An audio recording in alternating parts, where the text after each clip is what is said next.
Okay, I'm going to quickly go over the D-zone coverage that we're going to teach. So we're going to make this as simple as we can, but we're going to cut the ice into quadrants. So this is our net. So this would be our right winger.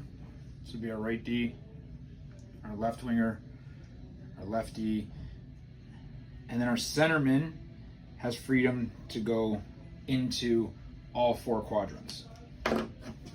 So basically what we want to make sure that happens is that our wingers, the message is do less. So we do not want our wingers coming down and getting engaged in any battles in these corners. When everything breaks down, one thing we want to make sure that we do is that we are protecting the house. So this is the house. And when in doubt or when we are confused, we're always going to just come back inside the house. So here's our low house. So anytime we're back checking, anytime we're coming back and around, we're going to come back into the low house first, and then we're going to sort it out. Okay, so any play that we're coming back in our zone, we're going to back check, and we're going to come into this low house, and then we're going to sort it out. From here, we're now going to cut the ice into our quadrants. So I'll draw it here in a different color. This is our right wing quadrant. This is our left wing. This is our right D. This is our left D. And then we understand that our centerman is a player that can go into all four quadrants to help out and support. When the puck is on the right side here, we're going to have, let's say the puck is here, we're going to have our right D as layer 1, we're going to have our centerman as layer 2, and then we're going to have our strong side winger, which would be the right wing, with his butt towards the middle of the ice, that's his butt, stick here, and having an awareness that this is his man here, and awareness that if this guy comes up and he can pressure, but also being ready to come out and help out in this house if they attack. We do not want our right winger here coming and getting involved in any battle here. His responsibility is this man. Our left wing is going to be in his high slot, and he's ready to help out in the house. He's ready to pressure his D, but he won't come over and get involved here. He won't come over and get involved out of his quadrant. His responsibility here is to help out in the house and then be ready to protect his quadrant. Now, when we have that ice cut in half, and we're asking our weak side winger to come down and help out in that low house, we're going to call this our sag man. So this weak side winger is going to play a sag because the more important area to protect is always going to be this low slot area, middle of the ice, then this D. If this puck comes out to our points, we're going to ask our wingers to now get in that shooting lane by coming inside out and eliminating anything towards the front of our net.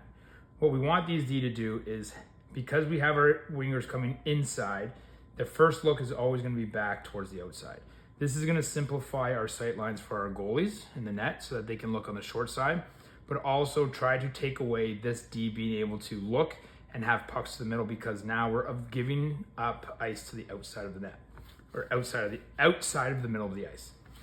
Our net side D, which would be the left D here, is looking for their F3, also ready to close off anything on the short side post, but he's not going to come over and get involved. If we see a loose puck back here, he can kind of release and pick it up, and then off we go for offense. But any puck that now gets chipped into his quadrant, he's going to become D1, and he's now going to pressure. So let's say this puck comes around this way. So the shift that happens here is our right D, our centerman. Centerman's going to come up and then support. Our right D is going to come to the strong side post. Our left D will now be here. Our centerman will now be here. Our weak side winger, who was our left, is now going to come with his butt towards the middle of the ice. That's his butt. Stick in this lane, knowing where his defenseman is. He can creep up and kind of close that off. Our right side winger is now going to come and protect the space in front of the net or the slot, and he's now ready to help out in the house. So it's just going to be something that all switches to that other side. The biggest thing we want to teach our wingers is that their responsibilities here are to make sure that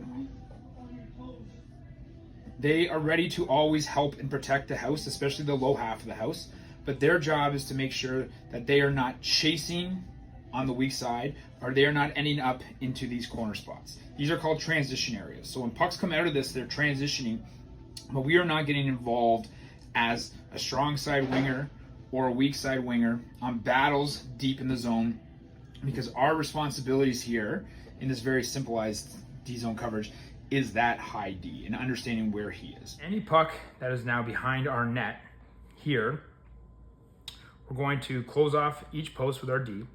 We're gonna have our centerman here. We're gonna sag and have both wingers come in that low house. And now we're gonna create a box +1 or a 5 of dice. This is primarily gonna be any sort of defending that we do from pucks that start from behind the net or end up behind the net, where we're closing off all of the dangerous space and we're forcing them to use the outside of the zone. We're gonna work with these guys a lot on this D zone coverage stuff. Just show them this quickly, but the biggest thing that we want them to understand is that we're going to play basically a 4 quadrant. So this would be the right wing, this would be the left wing, this would be the right D, this would be the left D, and then our centerman is going to have freedom to kind of play in all 4 quadrants. Very, very simple. Nothing is black and white, and we will continue to help and try to develop their awareness, taking away time and space, marking guys down low, but just making sure that we compete. And the number one objective is to always make sure that we are protecting the house right here.